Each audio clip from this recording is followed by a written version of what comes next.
Woo! Welcome everybody to the league. It is week 12 and it's time.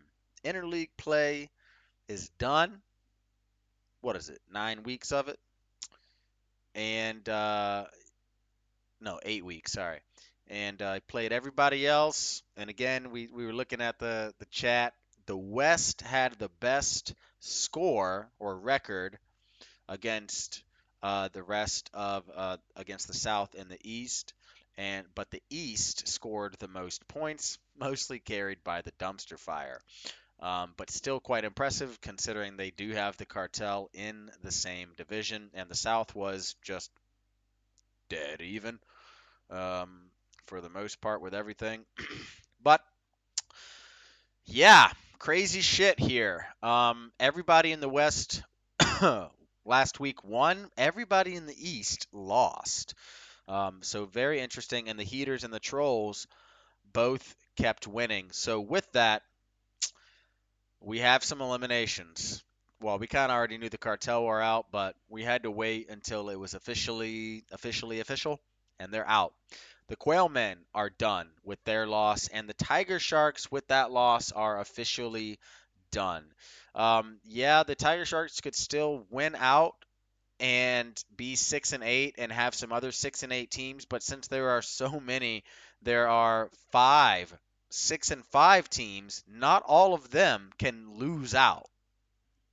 Somebody's got to, beat somebody. If those 6-5 teams were in the South, let's say the Heaters and the Trolls, then the Tiger Sharks would have a chance to make the playoffs. But considering all of those other 6-5 teams are outside of the South, the Tiger Sharks are technically mathematically eliminated. I ran all the fucking numbers. The only possible way, and it would never happen, is if they basically had an extra game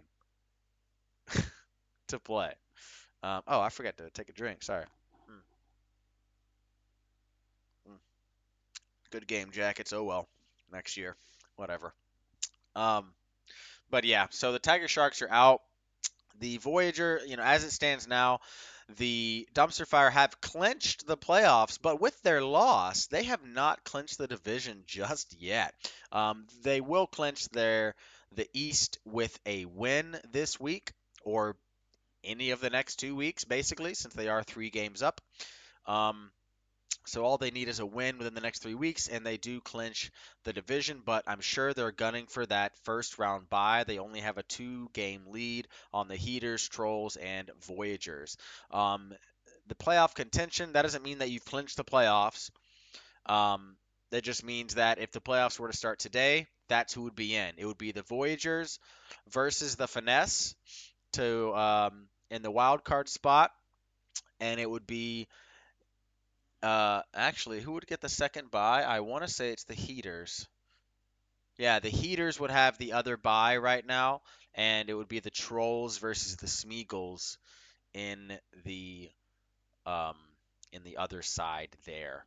Um, when it comes to who's gonna play who, depending on who gets a bye, I guess we'll come to that bridge. We'll cross that bridge when we come to it. But right now, I assume it would be um, I guess based on record, like the worst records going in, because they're all so close, I think it'll be pretty easy this year. We'll play the Dumpster Fire, assuming they have the number 1 seed. But we'll see. Again, we'll cross that bridge come week 14, and then if there's some type of weird tiebreakers and shit, or not tiebreakers, but type of matchup thing, whatever, then we can vote on it. But the what I still think should happen is let's say it stays like this, right? That the Heaters and the Dumpster Fire get the bye, right? The Voyagers and the Finesse and the Trolls and Smeagol's get into the playoffs. I think the Voyagers and the Finesse should play each other in the playoffs, regardless of record. Now, if you have say a different opinion on that and think it should be based solely on record and points for or whatever, then let me know. Again, I think we can come to that conclusion week 14, no problem. Because I mean, I change them around every year, so it's totally fine. But whatever, we'll get to that shit. But anyways, let's get on to the power rankings. This is weird because this is doing power rankings after the Thanksgiving games, after the games have already started this week. Most of them, or half of them, are in halftime right now. So it's kind of hard to, it's difficult not to take a peek at the scoreboard and not have that affect these power rankings. Because if this was done before Thanksgiving, these power rankings would be a lot different. But coming in, bottom three, you know who it is. You got the Cartel, you got the Quailmen, you got the Tiger Sharks. The three guys that are out. It's just maybe it's the Gulf Stream down there. It's just not helping these teams out, and they all look like shit. And coming in at 9, 8, and 7, it's the same. You got the Wise Guys, you got the Titan Elite, and you got the Finesse. Again, if this was pre Thanksgiving, all of these teams would have gone up. The Finesse, Titans Elite, and Wise Guys would have all gone up because they all won. All of these teams won. But looking at the scores, I can't. I just can't do it. Coming in at number 6, though, you got the Voyagers. I went down, but again, I probably still would have moved myself down because I only beat the Tiger Sharks by 5 points. So whatever. But yeah, the only changes we had are between 2 and 5. Coming in at number 5, we have the Long Island Rune Dogs. Took a tough loss last week to the Heaters, who are starting to surge. And, they were supposed to win that game by 2 touchdowns, and the Heaters came out and went bananas in the second half and just took it to the Rune Dogs. Rune Dogs still put up 130 points, though, so they're still a tough team, but they are 6-5, and they are currently out of the playoffs, which is insane right now. The playoff race this year is insane. Coming in at number 4, you got the Philadelphia Smeagol's, who uh, excuse me, also lost last week to the Wise Guys by 12 points. But again, had this been recorded before Thanksgiving, the Smeagol's and the Rune Dogs would both be probably below the Voyagers and the Finesse and the Titans Elite and the fucking Wise Guys, to be honest with you. But it's hard to not peek at the scoreboard and know, kind of see the future of what's going to happen this week already, because there are so many games. Thanksgiving, what were there, like fucking 10? How many fucking games were there? Three, four. Why the hell were there 4 games? Why was there four? I thought there used to only be two, and then there was three. Now there's four. So whatever. Um, but yeah, I digress. Coming in at number 3, you got the almost said it. You got the Charleston Trolls. Beat the Cartel, whatever, but they keep pace with the Heaters to try and take control of that tough South. And again, the aforementioned Hickory Grove Heaters um, taking excuse me, taking a big win again over the Rune Dogs, and they're starting to look hot at the right time of the year. Looking really good. Got a huge matchup this week against the Trolls, so we'll see what happens in that one. And again, coming in at number 1, you got the Dumpster Fire. Yeah, they lost, but and they did lose to the Finesse, which is kind of funny. You know, of all the teams to lose to to to basically vindicate yourself from last year's shenanigans, you didn't. I bet this one stings over there in Columbia, and the Finesse don't care about it that much because they've been there, done that. But I think this one stings a lot for the Dumpster Fire faithful, and I don't know. Something smells. I'm not saying they're gonna crumble. I'm just saying the Dumpster Fire took a hit, and they're not infallible. Because now,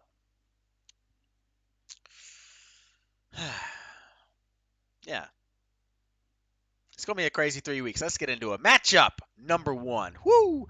You got the 1-10 Miami Cartel at the 6-5 Long Island Roondogs. And again, all of these games have already kicked off. Most of them are either at the end of the first or the end of the second quarter, and we have a lot of high scoring games. In this one, the Roondogs are actually losing 14 to 27 to the Cartel, but the head coach Mandy did say on the sideline after the first quarter that she's not worried about her team. She'll be just fine. They're just, kind of apparently letting the the backups in the first quarter to get some practice. But as it looks like the Roondogs should be able to come out and blow the doors off of this one the rest of the way. Matchup number 2, you got the 6-5 SC Titans lead at the 7-4 West leading Vietnam Voyagers. And right now at the end of the first half, it is 71 to 19 Titans Elite. They went bonkers in the first half, and they still have a few of their best guys to go, and right now it looks like it's going to be a blowout for the Titans Elite. The Voyagers need this win to basically keep securing the West as their own, but if they lose, it's going to be chaos in the West, and it's not looking good for the Voyagers. And I think every team in the East is wanting this is wanting for the Titans Elite to win as well, because as much chaos is going to go over here. The West is a lower scoring division than the East, so it may be one of those things where if all the guys in the West, again, like I said earlier, if all the people in the West finish with the same record, only one's going to get out alive, because this division is so not low scoring, but the East is so high scoring that if they finish with the same record, the East players are going to get in. But we'll see what happens. You never know. Any given Sunday. Matchup number 3. You got the 6-5 Philadelphia Smeagol's at the 9-2. Jesus, Columbia Dumpster Fire. I almost said the Heaters. You guys got to get some name changes. But at the end of the second half here as well, it is 65 to 34 Dumpster Fire, and it doesn't look like that score is going to change. Dumpster Fire coming out hot this week, and they're basically taking no prisoners after that loss, and they're taking it out on the Smeagol's.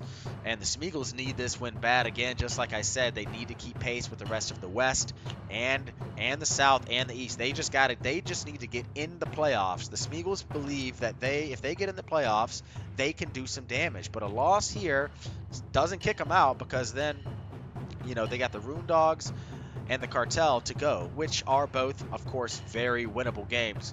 But we have seen the Smeagol's go bonkers.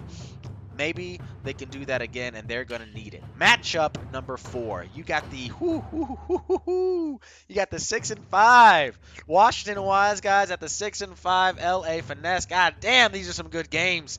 High stake games this week. Maybe not good, but they're high stakes games. And this is a big one in the West. Loser of this one goes to 6-6, meaning they most likely have to win the next 2 games to for sure win the division, but maybe to even make the playoffs. So this could be a faux elimination game, so to speak. And I would say especially that for the Wise Guys, since they have not been able to score that many points this year, if the Wise Guys lose, they might be done for the year, even if they do win out. But anything can happen. As it stands now, the Finesse at the end of the first quarter are up 34 to 19. So only 2 touchdowns, but it is a commanding lead, and it does look like that lead is going to get a little bigger. So this might be the beginning of the end for the Washington Wise Guys, but much improved from last year. The fat lady's not singing yet. Sorry. Good Florida win, by the way, boys. That was cool.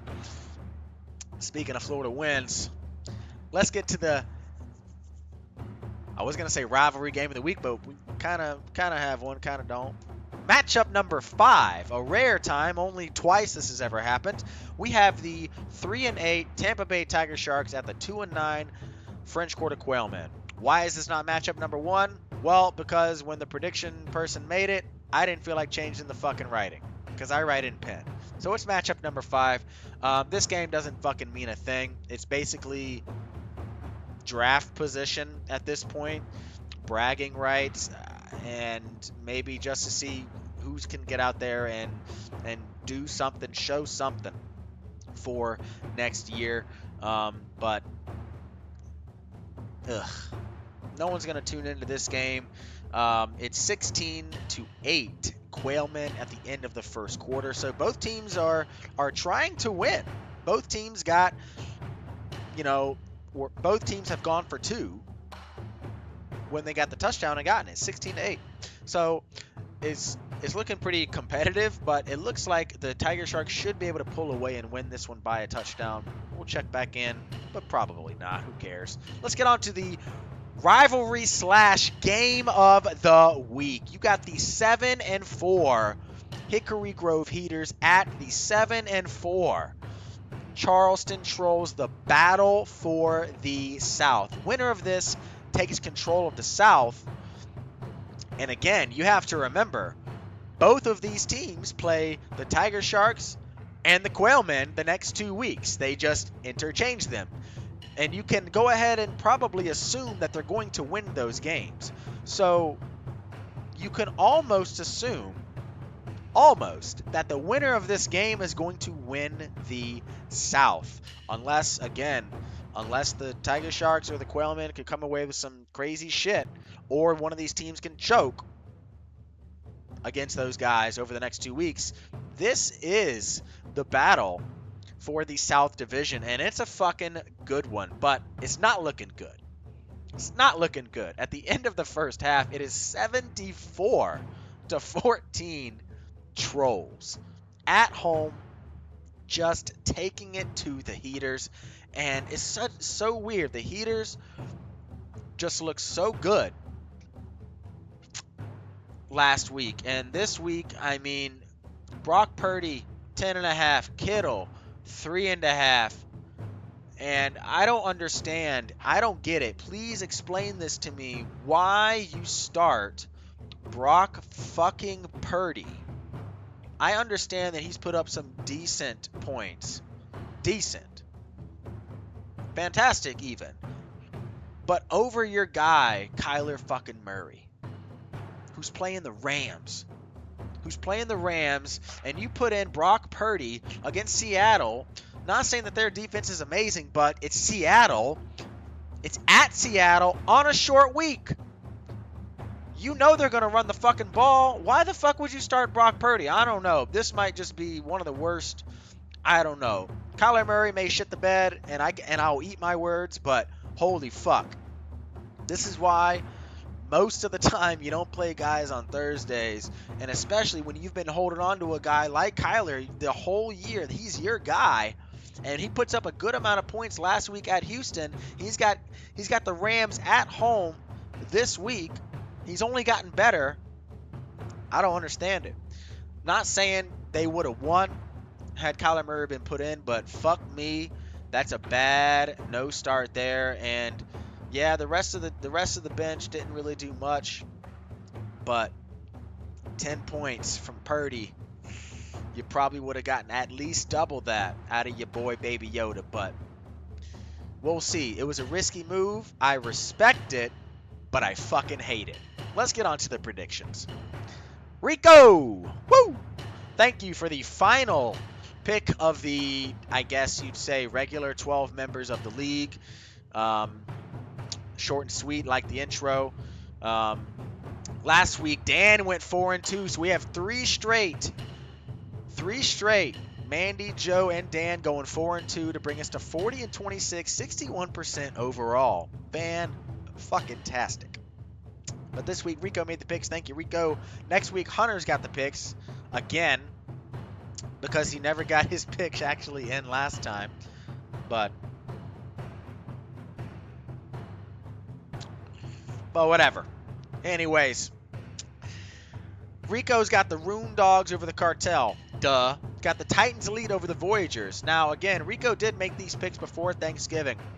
So this was, he said the Voyagers would get Joe Balled. And it doesn't look like they're getting Joe Balled. They're getting Raw Dog. So good pick there by Rico, but hopefully the Voyagers can pull one out of their ass. And their ass meaning Joe's dick. And fuck him with it instead. He's got the dumpster fire over the Smeagol's. Not really a duh, but kind of a duh. It's the dumpster fire. You don't want to pick against him. He's got the finesse over the wise guys. Interesting pick, and it is looking good for him. He's got the Tiger Sharks over the Quailmen, and he's got the Heaters over the Trolls. So all of these picks look fantastic right now, except for that Heaters pick. But he did say Heaters. Fuck it. So whatever. If you go 5-1, Reek, I mean that's a W. But yeah, let's get on to fucking golf. Woo. Man. 3 holes to go. After hole 15, Matt got 3 birdies last week and is now in a commanding, 3-stroke lead at 12 under. E-Man sitting at 9 under. Hunter at 8 under. Remember, had Hunter actually put it in his picks, he'd be at 10 under right now and still losing. So we'll see if that comes to bite him in the ass actually a little bit later. Graydon is in at 4th at 6 under. Dan 4 under. Me 3 under. P-Man at even. And I think we could probably stop there because, I don't know, 3 holes to go to cover 12 strokes. That is fucking tough to get basically 4 birdies every week. And no bogeys, to go 4 under each week is very, very, very tough. You need a defensive lineman or linebacker that plays both to outscore everybody else, and you also need, say like a running back or whatever. Obviously, you need two or three of the top scorers from the positions, and you can't have any bench warmers. So it's very tough. So I think the cutoff is probably 8th on down. Probably Mandy, Joe, Tebow, Sam, and Rico are most likely. Well, Rico for sure. Sam basically for sure eliminated from contention. But Mandy, Joe, and Tebow all tied for 8th at 2 over. Probably not going to make it. P-Man has got the longest outside shot. Hell, even I have an way outside shot. 9 strokes down. Dan 8 strokes down. Graydon even at 6 strokes in 3 holes is very difficult to make up. I would say this is probably a 3-legged race between Matt, E-Man, and Hunter to take home the goal line Stein, and even then a 3-stroke lead. That's going to be that. Even that is very tough unless the Heaters choke, which it looks like they're doing. So we shall see what will happen. But that's about it for me, guys. I tried to make this a little bit shorter. Every time I say that, I still end up getting almost 25 fucking minutes anyways, but whatever. Cheers, guys. Happy Thanksgiving. Good job, Gators. Who won the fucking Clemson game? Hold up. Let me see. Damn. Clemson beat South Carolina. Clemson's ranked? Man, I thought both of those teams sucked ass this year. Only 16-7. So some very good football rivalry games. Georgia only beat Tech by 8 points. It's pretty good there. I'll drink for that. Oh no, wait, Florida State won. I fucking read that wrong when I was at work earlier. Shit, my bad. I wasn't trying to be mean earlier. I swear to God, I thought Florida won that game. Damn, that sucks. Sorry, Gator boys. And Clemson. So who the fuck is happy here? Who's a Clemson fan in this group? Dan? Is it just Dan? What the fuck, man? Ugh. Cheers, guys.